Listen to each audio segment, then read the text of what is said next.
Hello, everybody, and welcome back to the other leg, Andy's Music Vault. It has been quite a while since I have done my own show here on this outlet, which I use for everything else outside of the two legs slash Beatles world.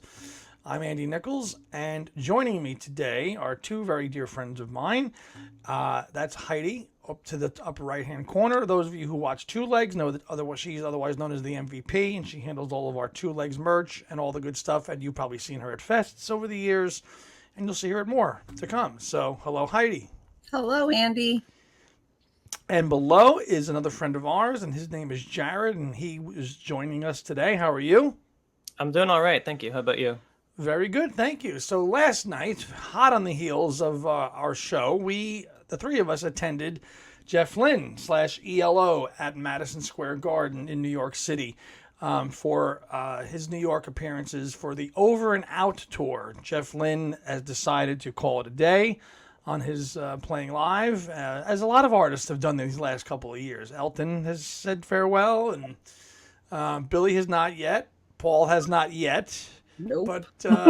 But Jeff is 76 and wanted to do one final go around, and this was my third time seeing him and his band, and I figured, well, let's go out with a bang and go to New York City and see him one final time in a venue actually I had not seen him in previously. I had seen him at Radio City.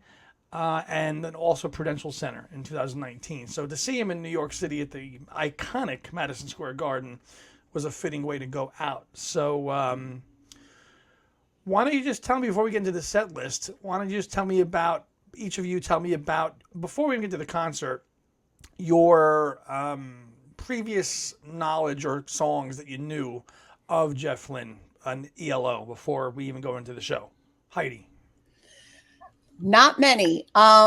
Evil Woman, Turn to Stone, Telephone Line, might have been it.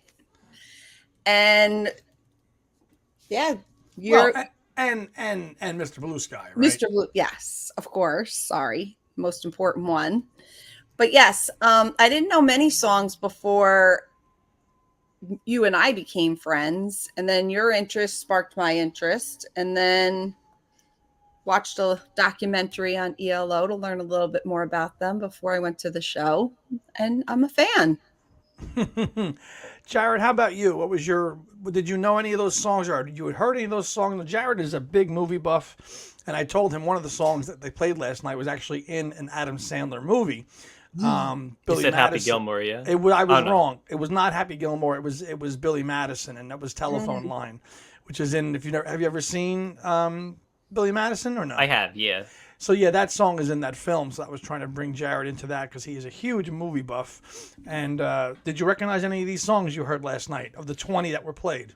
I did. So I'm personally not too familiar with ELO. I know a couple of their songs, like obviously Mr. Blue Sky, but there were also some songs that I've heard before, but I've never associated them with the band. So I remember when we were there and I heard Evil Woman and All Over the World, I'm like, oh, that was this band? I thought it was like some other band. I didn't realize that was them. It's funny. A lot of people have that same reaction with this band. It's kind of a band that you know the music, but you don't know the name. And I think Heidi, you had that same experience with a couple of friends, right? Yeah. You told them you were going? Yeah. So many of my friends were asking what concert I was going to. And I said, ELO, Electric Light Orchestra. And they're like, never heard of it. And as soon as I named songs or played parts of songs, they were like, I know that song. I know that song. I said, well, then, you know the band I'm going to. Right. And there's a little bit of a modern kind of change on history here with the name. If you noticed at the concert, it was billed as Jeff Lynne's ELO. Yeah. And that's kind of a little bit of a copyright name thing because the band splintered off into two fractions, right? So the band was just known, in its heyday, was just known as Electric Light Orchestra, okay? And then in the late 80s, they split actually before Jeff joined the Traveling Wilburys with George Harrison and Roy and Tom Petty and Bob Dylan. Electric Light Orchestra wanted to continue, and he said, go ahead, and they did. Then he sued them for an injunction, so then they became Electric Light Orchestra Part 2, all this legal mumbo jumbo with the name. And then he wanted to form it again and call it and he called it ELO. And then the other members of the band sued him, saying you can't do that because we were in the band. So now it's just called Jeff Lynne's ELO. The last, I'd say 10 or 11 years. So putting his name as it is legally okay? It is legally okay. So Jeff Lynne, and all this is all due respect to all the members of ELO, of which over the years, if last night was any indication to you watching how many performers were on stage, cellists, there was a lot of people in that band, right? I mean, a lot of people in that band. So, and there was back in the day too. It had like 7 or 8 people in the band in the 70s. But Jeff was the principal songwriter. Jeff was the driving force of that band through and through.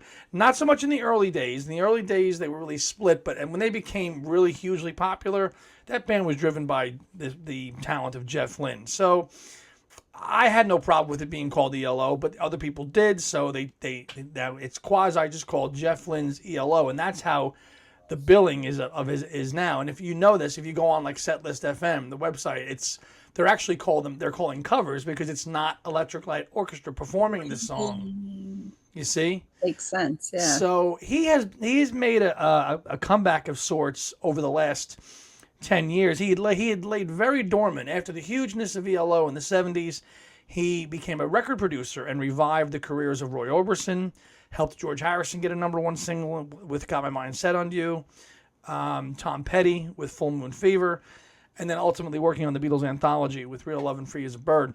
And then ELO was done. And then around 2013-14, there was like a lot of push. Mr. Blue Sky was featured in a lot of movies and commercials.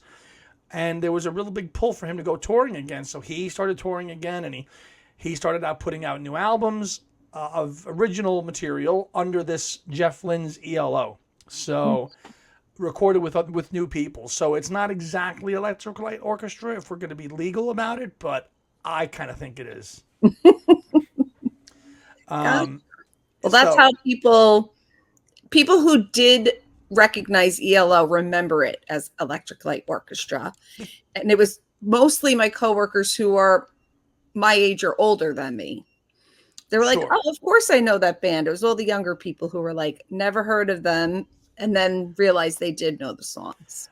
Right. And he's like, it's kind of like a faceless band. Jeff is kind of the face of the band, right? He's got that iconic look with the hair and the glasses, and that's been his look for 50 years. And that's just how he is. So to see him come back the last 10 years and have an opportunity to see him a couple of times when they were so huge was pretty cool to see him in cool venues, and to cap it off at where else? Madison Square Garden.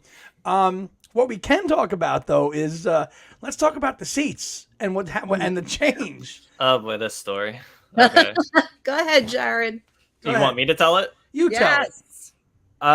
So, actually, no. It'd be better if Andy told it.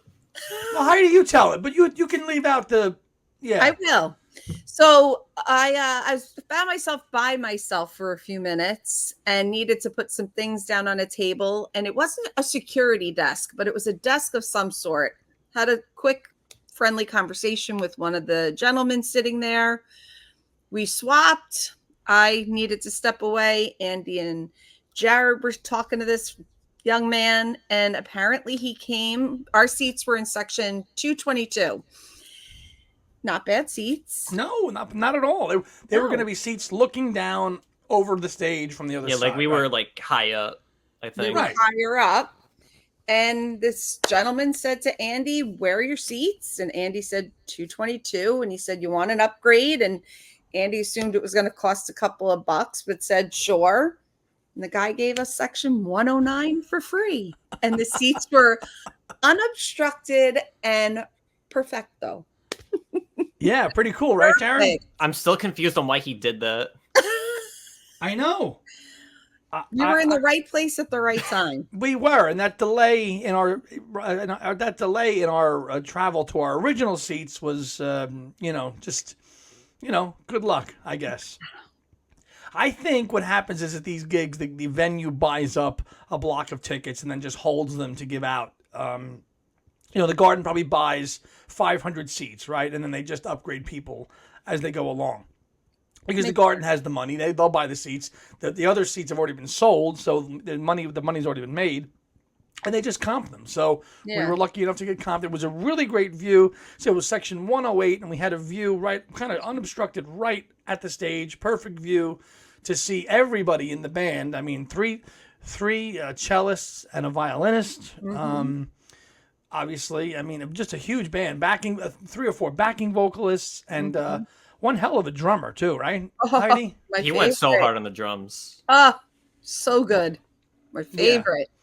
Yeah. One of the things that people have said about Jeff Lynne's / ELO's concerts, and this was true last night, that he doesn't deviate from the songs. He doesn't go out like if you've watched any kind of other live band, they'll kind of really go crazy with solos and they'll make the song super long. He plays every song just as you know it, as it was a radio hit from start to finish. There's no changing in anything.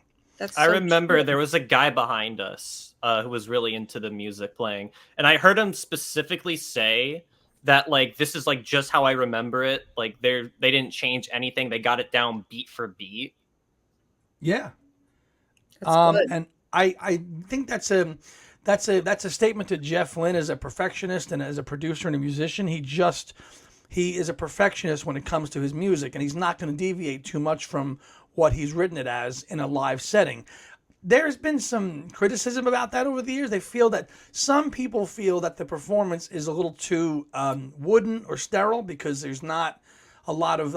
I mean, he talked to the crowd, right? Hello, thank you for coming. Welcome. But they just play the music, right? And some really hardcore concert goers feel that that's a little bit too wooden of a performance but you have to know that's just That's Jeff. his style. Yeah, if that's his style, then there's nothing wrong with that. Right, he's not going to sit there, and I think Heidi, I talked about this after you watched that documentary. Like he's a musician and a studio guy. Like maybe being live is not his first foray into like engaging the crowd and really talking to them and doing like what Bruce does and pulling signs up and things like that. It's not his way, but it doesn't take away, in my opinion, of the experience of the music of it all because it's all performed well.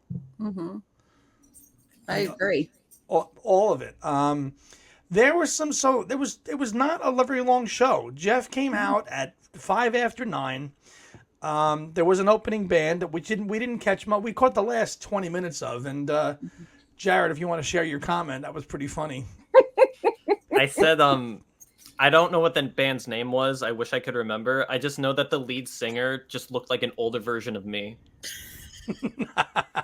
I mean, if you like take a picture and then compare, like it's He had a kinda little there. more facial hair than you, but yeah, he was like a little older, more of a sweatier chiseled version. jawline. Yeah, That was sweatier version funny. of you. That was funny though, but it was yeah. And then we didn't realize that there was an opening act because the tickets said 8:00. So we were planning our night, how we were going to get in there. I said, wait a minute, and then I looked online. He didn't hit the stage till 9, so we could take our time. That might have been because they weren't expecting to play for long, so they had another band come in just to make it worthwhile. Maybe, yeah. I mean, but yeah, they came on at 9, and I think by what was it, 11:15, we were heading towards the trains. Yeah. I think so, yeah. Right. So, I mean, I'll just run down the set list here. Now, the first song he played, I didn't know, and there's a reason why. And I'm like, I don't know this song because it's a new song, and that's why I didn't know it. That was called One More Time, and it was like really energetic, and the drums were going and stuff, which I enjoyed. But I'm like, I don't know this song, and for me to say that's something. That's like shocking. Yeah. Yeah, I'm like, but it's a new song. And if you go to setlist, the FM, you know that that's an original song because it doesn't say it's a cover. So I see that. That's right.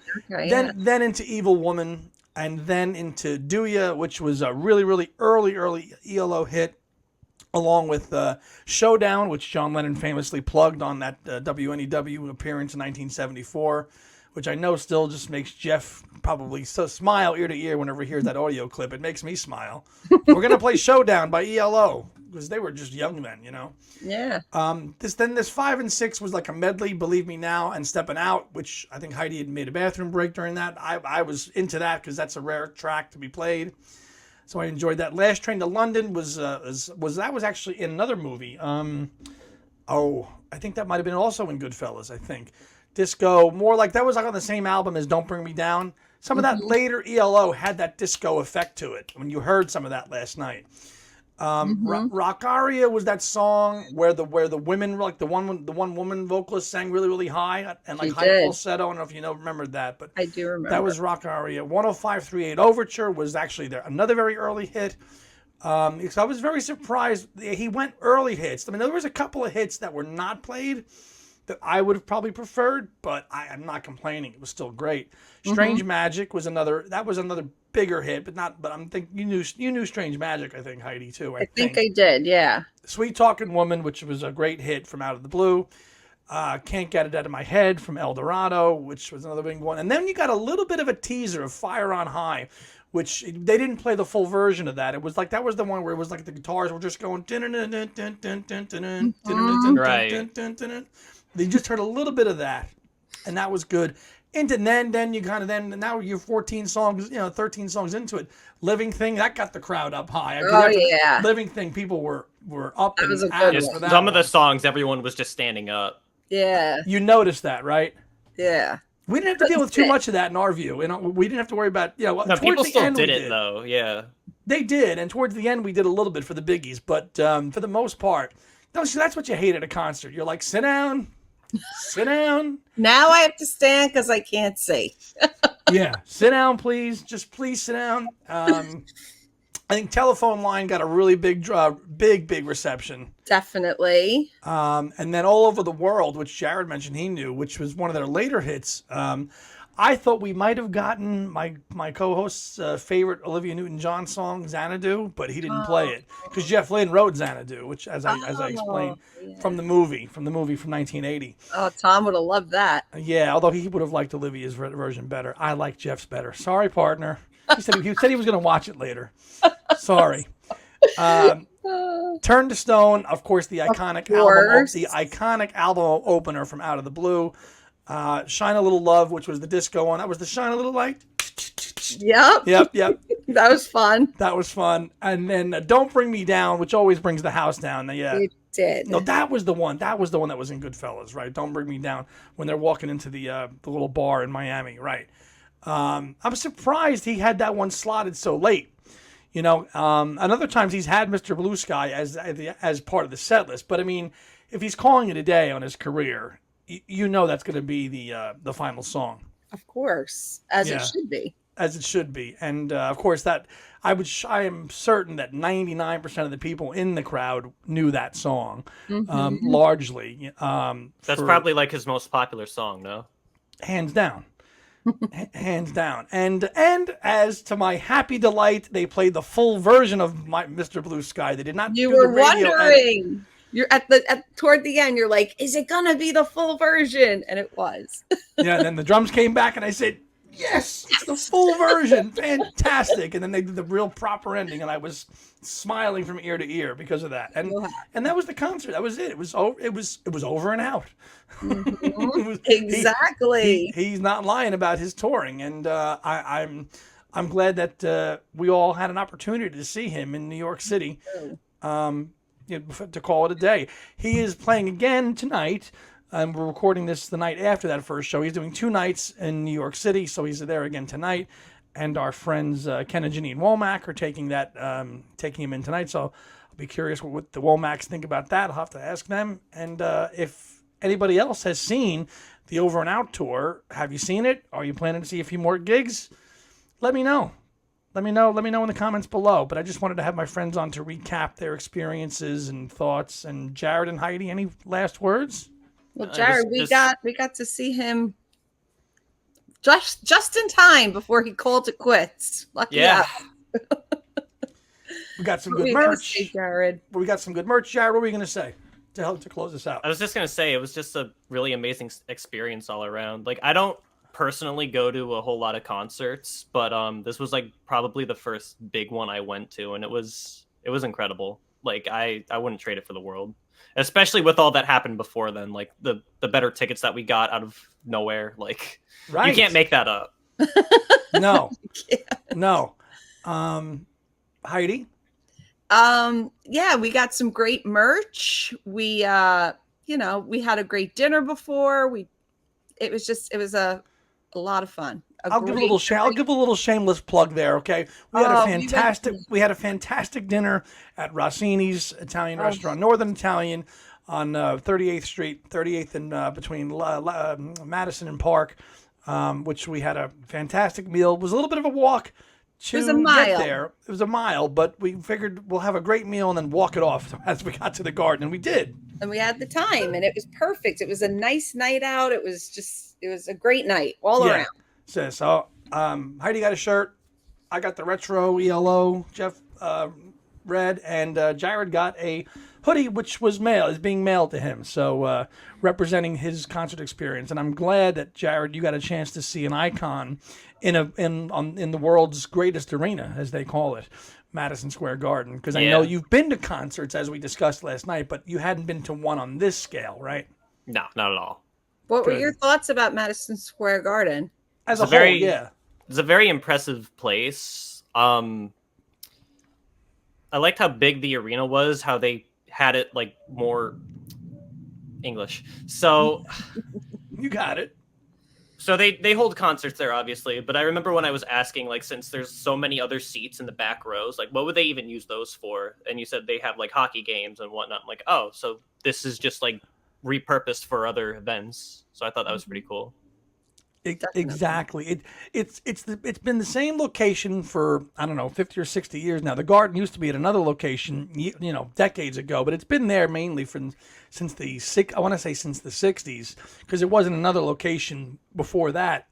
But over the last 10 years or so, the Garden got a major facelift, and I don't know if you can tell that. Like, they've renovated the outside, which we were discussing on the way in last night, because the last couple of times that we've gone to the Garden, either together or as friend or by ourselves, it's been under construction. When you walk around it and you can't see anything.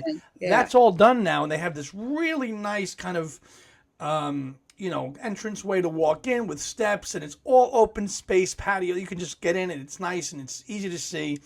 And inside is it's very clean. It is. It's very professional. All the vendors are great. There were no crazy long lines or queues to get anything. That was something else I was going to mention. For shirts, for anything, the queues were like non-existent. Not I bad. was so surprised with the amount of people in the venue. It was very well run.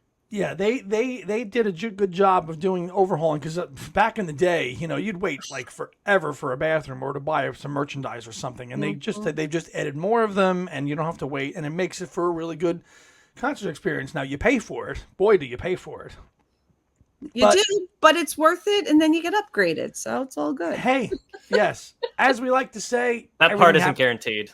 That part's not guaranteed, but as I like to say, everything happens for a reason. Yes, it does.